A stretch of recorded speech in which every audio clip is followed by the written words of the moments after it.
జిల్లాలో విద్యార్థులు రాస్తా రోకో నిర్వహించారు. పాఠశాల భవనం, క్రీడా మైదానం కావాలని విద్యార్థులు ఆందోళన వ్యక్తం చేశారు. పాఠశాల భవనంను కూలగొట్టి రైతు వేదిక నిర్మించడంతో గత 4 సంవత్సరాలుగా గ్రామ పంచాయతీ భవనంలో తాత్కాలికంగా పాఠశాల నిర్వహించడం జరుగుతుందని వాపోయారు. గ్రామస్తులు పలుమార్లు అధికారుల దృష్టికి, రాజకీయ నాయకుల దృష్టికి తీసుకెళ్లినప్పటికీ ఎలాంటి ప్రయోజనం కలగలేదని గ్రామస్తులు అన్నారు. ఇప్పటికైనా అధికారులు స్పందించి తమ గ్రామ పాఠశాలకు పక్కా భవనం నిర్మించాలని గ్రామస్తులు కోరారు.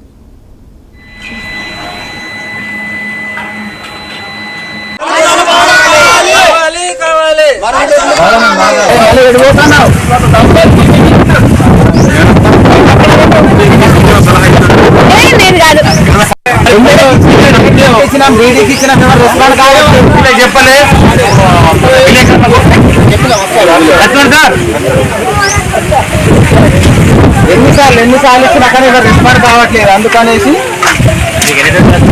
కాబట్టి పోకపోతే మా చాలా వస్తుంది. అందుకనేసి మిమ్మల్ని ఆపుతున్నాం. ప్లీజ్ వాళ్ళైతే మీ పిల్లలే, వీళ్ళైతే మీ పిల్లలే.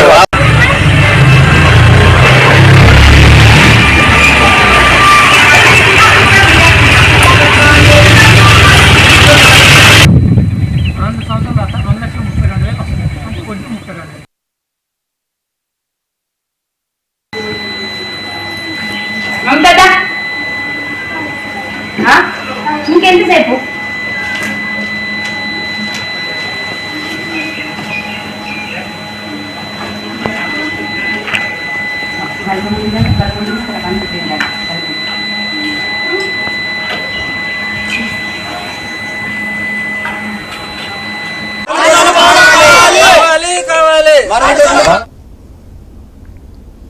రంగారెడ్డి జిల్లా